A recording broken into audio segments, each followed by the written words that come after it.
এইটা আমার এই চ্যানেলে প্রথম ক্রাফট ভিডিও পোস্ট করা। হ্যালো এভরিওয়ান, আমি Ahana Nandi and welcome to our channel Ahana's creativity. সাধারণত এই চ্যানেলে আমি গানই পোস্ট করে থাকি, কিন্তু আঁকাও পোস্ট করি কখনো কখনো। তবে ক্রাফট এবারে প্রথম পোস্ট করা। আমি অর্ডার করে ফেলেছি একটা দারুণ ক্রাফট মেটেরিয়াল, যেটা মাত্র 200 টাকার মধ্যে তোমরা পেয়ে যাবে অনলাইনে। তবে তোমরা তো জানোই যে আমাদের আরেকটা চ্যানেল আছে এনিওয়্যার ডোর এক্সপ্লোরার বলে, সেটা হচ্ছে ট্রাভেল ব্লগ চ্যানেল। আমরা যেখানেই ঘুরতে যাই না কেন সেই সব জায়গার ডিটেইল ইনফরমেশন আমরা ওই চ্যানেলে দিই। যারা জানো না তারা এক্ষুনি গিয়ে চ্যানেলটা দেখো, সাবস্ক্রাইব করো, একদম রিসেন্টলি খুলেছি। তবে এই ঘোরার দৌলাতে বলতে পারো আমার আরেকটা শখ জাগে, সেটা হচ্ছে ম্যাগনেট কালেক্ট করা।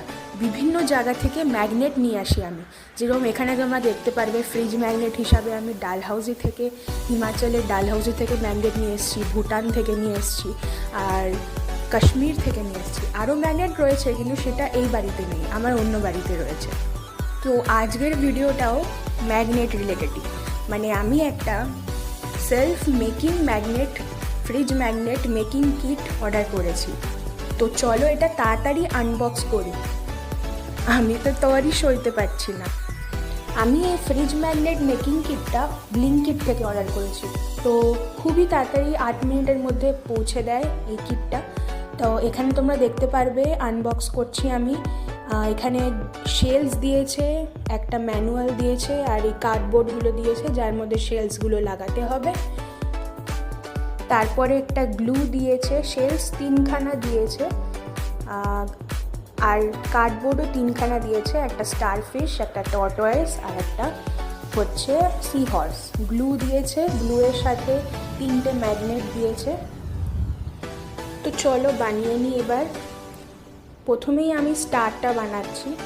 আমি একটা শেল খুলেছি, যদিও এখানে ছবিতে দেওয়া রয়েছে যে কটা শেলস বা কীরকমভাবে লাগাতে হবে বা কীরকমভাবে জিনিসটা দেখতে লাগবে করার পর, কিন্তু আমি নিজের মতন করেই বানাচ্ছি, আমি ছবিটা ফলো করে বানাচ্ছি না। তো আমি লং শেলগুলো, মানে যে শেলগুলো কোন শেপের, সেই শেলগুলো বর্ডারে লাগাবো। প্রথমে গ্লু দিয়ে যখন চিপকাচ্ছিলাম তখন দেখছিলাম যে শেলগুলো নড়ে যাচ্ছে, কিন্তু ওটাকে ওরকমভাবেই চিপকিয়ে তোমাদেরকে রেখে দিতে হবে যাতে কি ওটা শুকিয়ে যায়। শুকালে সেটা একদম প্রমিনেন্টলি তৈরি হয়ে যাবে, অসুবিধা হবে না, তাতে পড়বে না, মানে গ্লুটা শুকিয়ে গেলে ভালো করে স্টিক হয়ে যাবে শেলগুলো। তো তারপরে আমি পুরো বর্ডারটা কমপ্লিট করে নিলাম গ্লু